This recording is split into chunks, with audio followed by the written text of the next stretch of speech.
Welcome back, everyone. Welcome back to Let's Play American Truck Simulator. We're dynamite. Well, we're not dynamite, we're transporting dynamite. 17 tons of it. Over to Santa Fe over here. And, yeah, we're on our way. And something weird happened. When you exit the game and you come back, the traffic usually resets. And it also switches your truck off and such. So look, I was in a queue over here behind some trucks and cars, and now there's no one about. It's 28 days later. It's kind of funny, but oh well. I don't know, would it really too much to ask to save the location and type of traffic near the player when you exit? I mean, it's not a huge deal, of course, but I don't know. Slightly breaks immersiveness. And also, why is this town so dead all of a sudden? Oh, come on. I'm still contemplating whether to put an overlay on or not. It would be interesting, but I can't believe they got a 45 speed limit here in the town. It's a bit unorthodox, isn't it? Alright, so we're going to discover something there on the left. Oh, a Volvo dealership. Yeah, with 17 tons of dynamite in the back and a heavy truck like this, going 45 through a city like this when someone can just... What is it? Oh.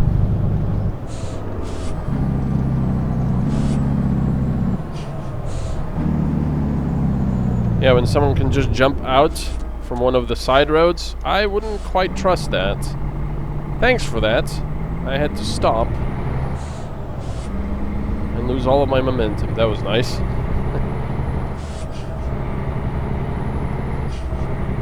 Power! More power!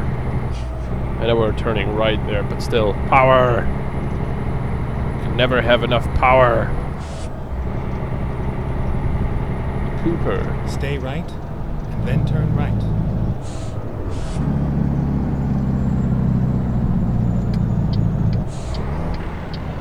Oh, come on. Oh, this is... Turn right. Never mind. And now I actually have to come to a stop because it's a red. And now when it's free, I can go. Well, there's no one there anyway, so...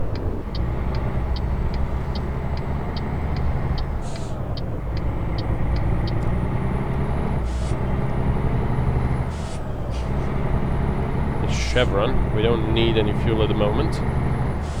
I mean, we do, but it's not critical at all. We've got 3 hours to our destination. It's a lovely, lovely day.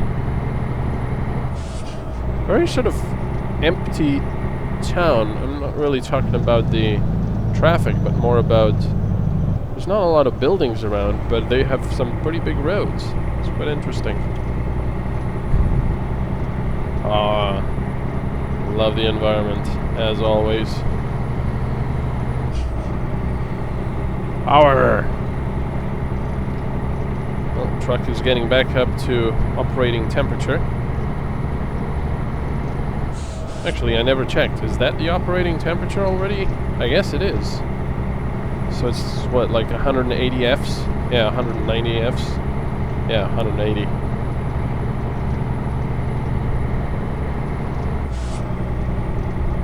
That's a nice little convertible. No, no, power! Power! I require more power! I think this road will take us pretty much all the way to Santa Fe, yeah. Man, I'd like to actually drive a big rig like this sometime. One with an 18-speed manual. I know it most likely would not be this easy, of course. But, yeah. I'd like to try it. Like in a parking lot or something. I was actually stupid when my colleague offered me, when she was showing me that truck of hers. I probably could have asked if I could drive it around a bit somewhere. But oh well.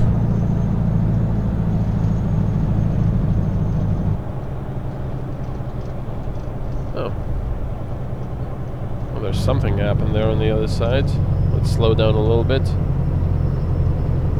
Just to be courteous.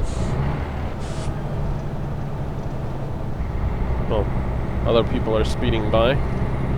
Oh, look at that. Let's rubberneck. Oh, that was a big crash, actually.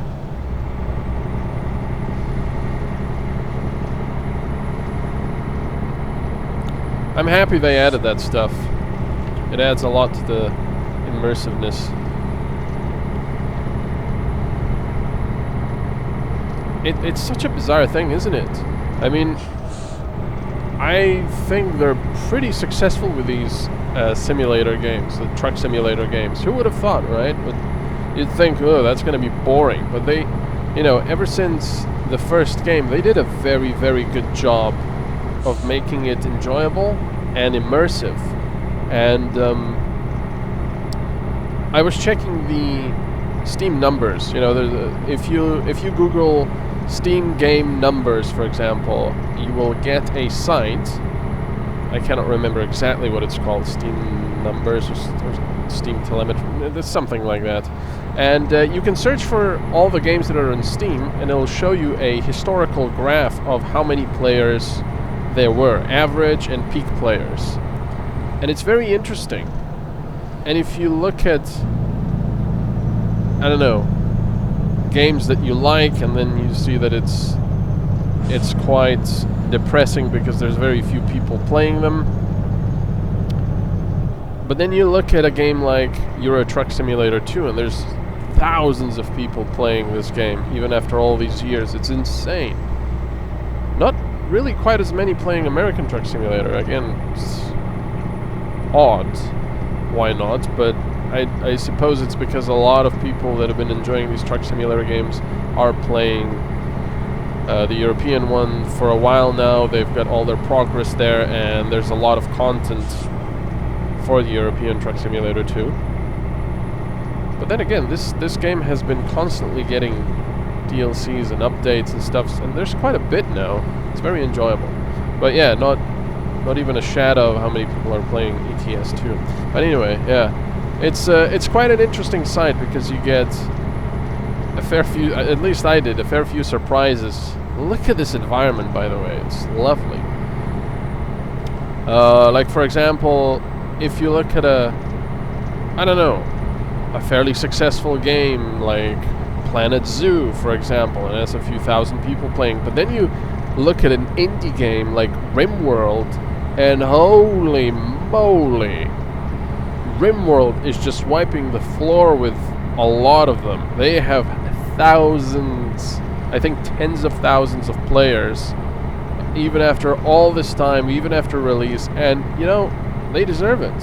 I mean, Rimworld is an absolutely fantastic experience, and I cannot believe, I've said this in the preview of Rimworld many years ago when I first did a preview. When I received the key for that game and I started playing it, I quit after about half an hour because things weren't really going my way. I couldn't really find the tools I needed. You know, I was completely inexperienced, and it just didn't feel fun. And after half an hour, I quit. You know, and usually I gather my thoughts and I go do other things and I think about it. And my, not really motto, but my the way I work with these preview games and everything, I never take a key unless I'm actually going to make a preview or a review or a let's play or whatever. So I don't just take keys. I get lots and lots of keys every week, sometimes dozens of game keys, but I never take them unless I know I'm going to be doing something with them. It's just, I don't know, a principle, I suppose. I'm actually gonna have to go left here. Okay. I thought it was gonna be like overpass or something. So anyway, yeah, I was very sort of annoyed at myself, a little bit confused. It's like, you know, I hate Stay making left, videos on and then games turn that I left. don't really enjoy, because one, I mean, sure, if it's really not an Turn enjoyable game, then fine. But I hate giving a subjective opinion on something that I truly don't enjoy. Like I said, it also gives you some information. If somebody doesn't enjoy a game at all, it might really not be enjoyable, but still. Anyway, enough of me ranting about that. Yeah, I was so confused. So then I said, well, you know, I have to do something about it. I'll give it another go, play more, and if I really don't enjoy it, well, that's going to be it. You know, I'm just going to make a video and honestly say, like I always do, I don't enjoy it. I just don't find it fun. It's too, I don't know, complicated, or it's too clunky, or whatever it is. And then I am so glad I gave it another chance before actually making any videos. I wanted to get a really good impression of the mechanics and everything to make a judgment. And holy moly, Rimworld became one of my all-time favorite games of all time, really. That didn't make any sense. English. Yeah, I mean, it's just bloody fantastic. There's so many things you can do. There's so many mods you can do. There's a Mars mod where you create your colony on Mars, and you have to take care of oxygen and pressure inside the domes and stuff like that. It's very cool. Stay There's right, and then exit right. There's a Tiberium,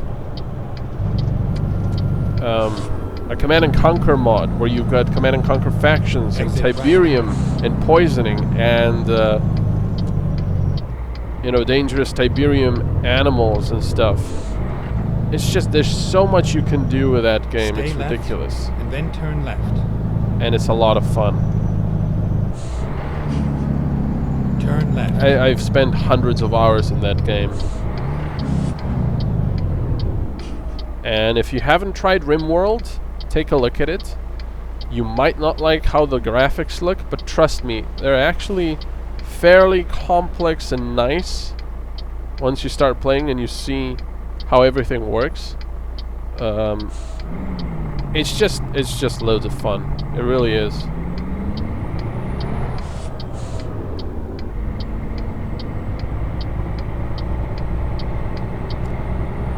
Okay.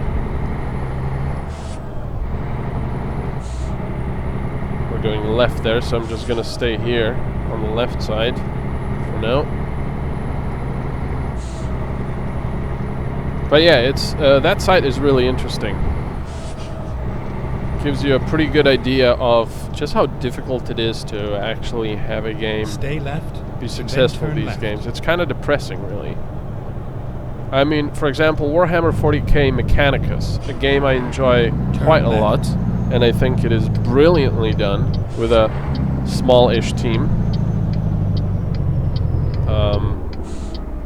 The production values are just fantastic, and that, very depressingly, now has like 100 players average per day.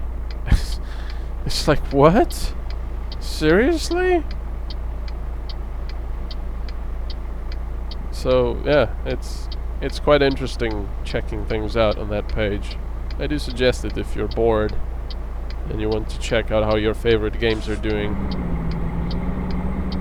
And yeah, then you have things like Roller Coaster Tycoon World. I have been a giant fan of roller coaster games for Get ready. ever Turn since right. I was a kid.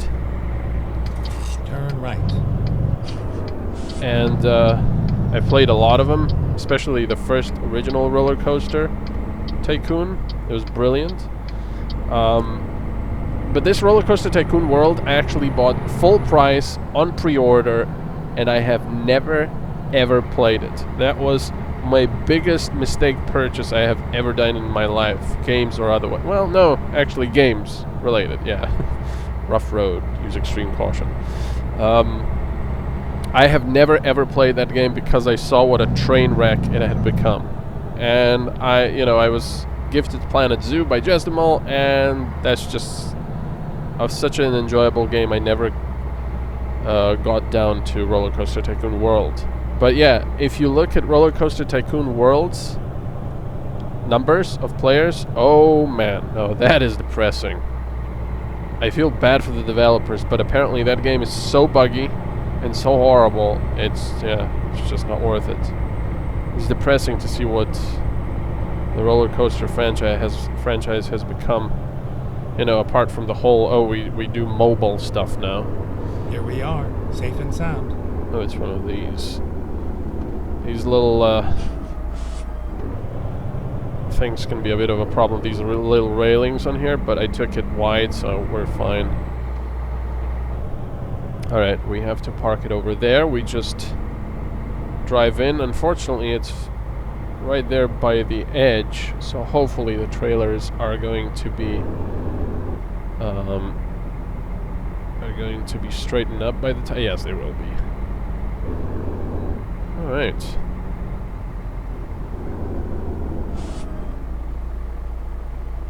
No, a little bit more. And there we go. Lovely, look at that. That was a lovely job. Lovely. Alright. Some like it salty, it says achievement. Well, that's probably for the salt like stuff, deliveries. That was a lot of XP. 45,000. Alright. Let's look at our drivers first. How are they doing? We're doing $70.79 a mile. That's pretty good. I don't understand why the other drivers, even with a high rating like this, don't get that much money. I guess they just sort of take whatever's available instead of looking for the highest price thing. I don't know. He's got scaffolding. Wait, they're going to get scaffolding, office supplies. This guy is using our double reefer. So he's using some... never mind. He's making, I wanted to say reasonable money, but not at the moment. And Maximilian here is transporting, or is going to transport cars. And we've got nothing! Okay. Wait. Are there any new trailers available? Trailer purchase. Let's see. So we've got all these bolster loggers, dry vans, container carriers, flatbeds. There's a lot of stuff. Bulk feed. Grain hopper, chip van, reefer. Oh, insulated triple. Oh, holy crap. Look at that thing. That's cool. And there's more? Sliding tarp RM double. Wow. So for this one, we need a garage in Nevada, Oregon, or Utah. Yeah, insulated triple. That's really cool. Standard trailers. Oh, there's going to be special trailers as well. My fleet configuration. Yeah, there's the one we have. Anyway, I don't know if that trailer has paid off yet with the drivers. I really don't know. Okay, so we've gotten all of the towns in New Mexico. That's cool. I still want to go to Clifton. We still have Vernal in Utah, and then we have some in Oregon and some in Washington. Quite a few in Washington, actually. So let's see if something goes to Clifton. That'd be great. I remember mobile barriers. They were bugged for a while, and they were like 0 tons. Yeah, I believe they were 0 tons weight. Wait, what was that? Oh, that was cars, wasn't it? Yeah. So... Las Cruces. Nothing is going to Clifton. Does anything go to Clifton at all? Jackpot. From here, I'm assuming... Excuse me. No, nothing from here. Plows. Clovis. Las Vegas. How do you get to Clifton? Nothing wants to go to Clifton. And it looks like there's some pretty cool roads there. Okay, seriously. Get me a job to Clifton. So what about this one? Oh, it's got some special deliveries. Huge construction. Oh, that. Ooh, that's cool. Oh, and it goes past that windy road. That could be interesting. Raton, Provo. Still no Clifton. Oh, what was that? Still no Clifton. Oh, sand. Okay, and gravel. Alright, so what about Show Low? I think I've already checked that one. Seriously, look at this. Absolutely nothing is going to Clifton. Okay, I'm confused, but alright, let's select something that will go to one of these places around here. Oh shoot, look at that. Sacramento. Actually, we should be looking for either Arizona or New Mexico. So that one goes down there. That could be good. It's 21 tons of gypsum. Cables. Look at that. 2 of them. Jeez. Oh yeah, it's just cables. Those things, if... I saw those things at a shipyard, but it wasn't cables. It was, I think, sheet metal wound into these giant things. And there was just one on one of these big trailers because of the huge weight of those things. It's ridiculous. Fluffy dies. 14 tons of fluffy dies in a double trailer. Oh man, that must be going to a casino. That is funny. That's pretty good. Mortar, 21 tons. You know, a little closer. Not that. Okay, so none of these are interesting. So, let's do the gypsum down there, and then we'll try to get even closer to San Simon, and then we'll just drive up to Clifton if we have nothing else. This one is in urgent delivery. Alright. Time to hit the road. So we're going to do that next time. Thanks very much for watching, and I'll see you then. Bye-bye.